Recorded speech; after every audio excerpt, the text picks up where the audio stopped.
Namaste everyone, welcome to my channel. I have actually changed the look of my room by these amazing fairy lights. And actually, I had a problem with lighting in this room. I study in this room, and it's actually quite secluded and very comfortable with this awesome chair. But I felt that it was a little dark, especially for the times when I want to record my sessions. And I was considering if I should get a new light installed, but instead I hung up these awesome fairy lights, and it has made a lot of difference. It's brightened up the place, it's all positive now, and I feel very inspired to study.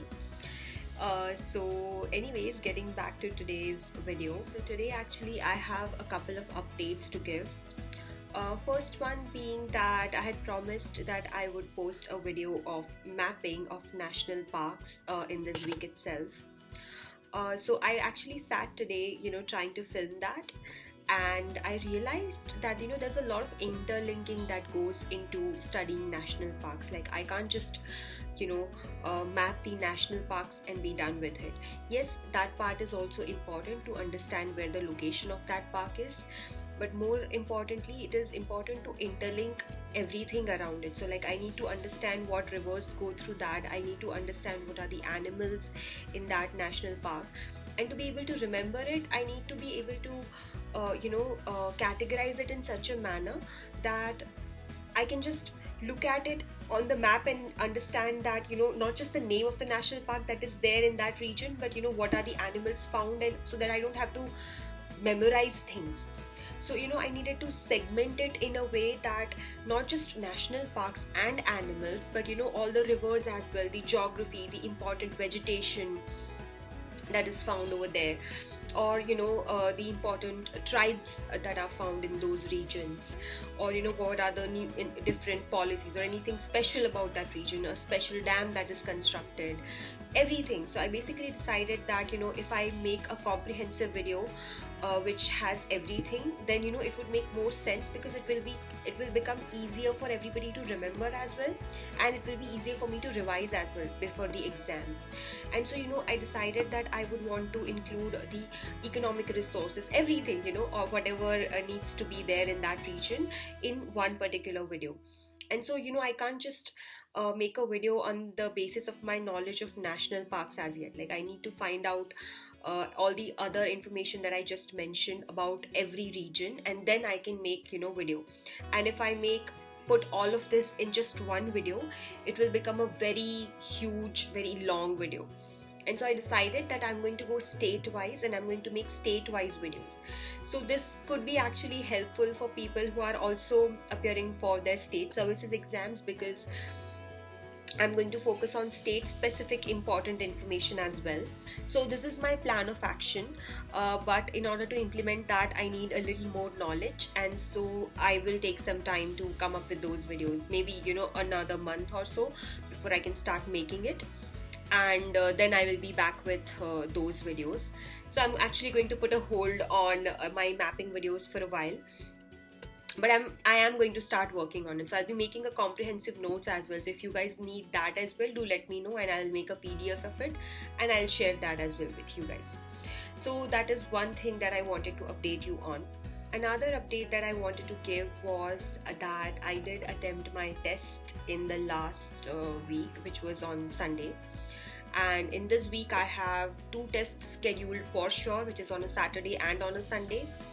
But I needed to attempt one more test during the week, and I am not sure if I will be able to do that. I want to write a test tomorrow, but I have to check my work schedule before I make any commitments for that. But if not that, I have to make sure that I include 2 more tests during the weekdays in this month. So maybe in the next week, or next to next week, so that I have my total of 9 tests that I had decided. And my last test, I did not score that well on, percentile wise it was pretty good, because I scored some 80 percentile, but my overall score was not up to the mark. But that actually reminded me that people actually go through a lot of confusion about, whether they should join a prelims test series or not, or if they would want to join, then which one they should join, which test series is the closest to UPSC standards, and there are so many questions revolving around it. And I just wanted to mention my take on whether you should join a test series or not in the first place. So I think that there is no need to join a paid test series. Reason being that for one thing, every coaching institute is going to have their own biases, and they are going to frame their questions according to those biases. So, joining one test series and writing like 50-60 tests of only one coaching institute is not going to be very productive. It's always going to be counterproductive because you are not used to unbiased way of testing. So what is the best way to approach it? Like, how should you get a lot of practice and, be close to your preparation? So the first thing that we need to tackle is that we need to make sure that we have solved all the previous year questions. So generally the teachers are going to tell you that, do only last 10 years questions, because the questions prior to that are, so old, and the syllabus has also changed after that. So, they are not going to be asked.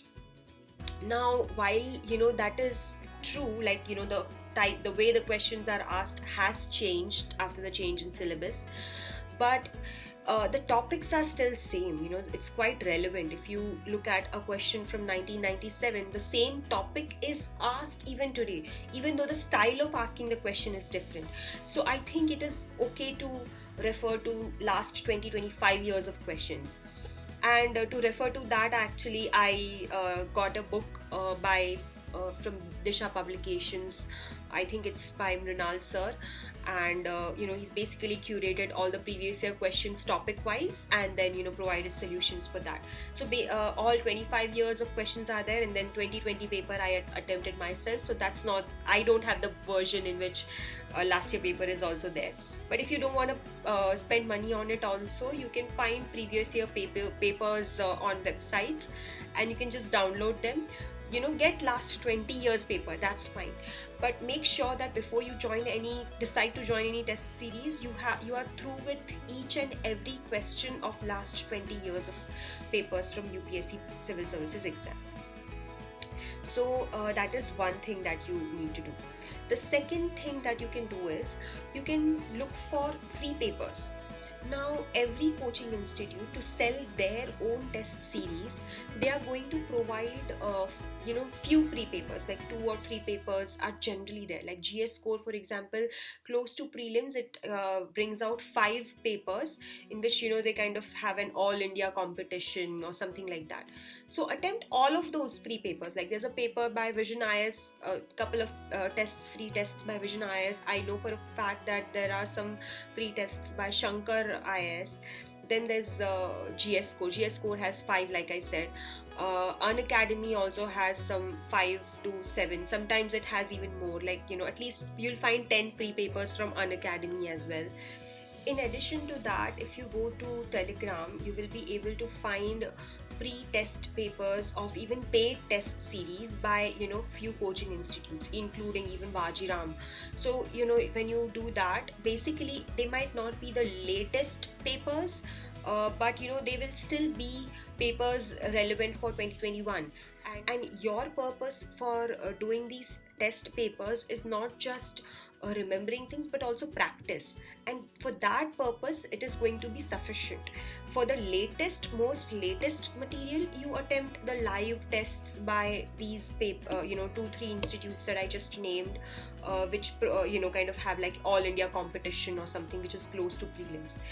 So when you go about it in this manner, you will see that you have access to a bunch of free tests by different coaching institutes. Like you will be able to find at least 40 or so test papers easily. Like 40 is the minimum number that I'm saying. You might even be able to find more. That many test papers you will be able to find for free from various coaching institutes.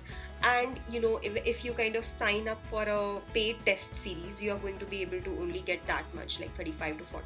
But then all of those questions is going to be only from one test series and one coaching institute, which might have its own bias. So in this manner you will get a lot very diverse kind of knowledge, which is going to help you tackle surprising questions also in your real exam. So I think you should really not invest in a paid test series, because any which ways these days they are also quite pricey, somewhere around 8-10,000 you have to spend on that. That's my take on that. So I hope this was a useful information for you. If you found it useful, do let me know. Please leave a thumbs up, because it really encourages me. And if you have not subscribed to my channel yet, please do subscribe. Thank you so much for watching this video.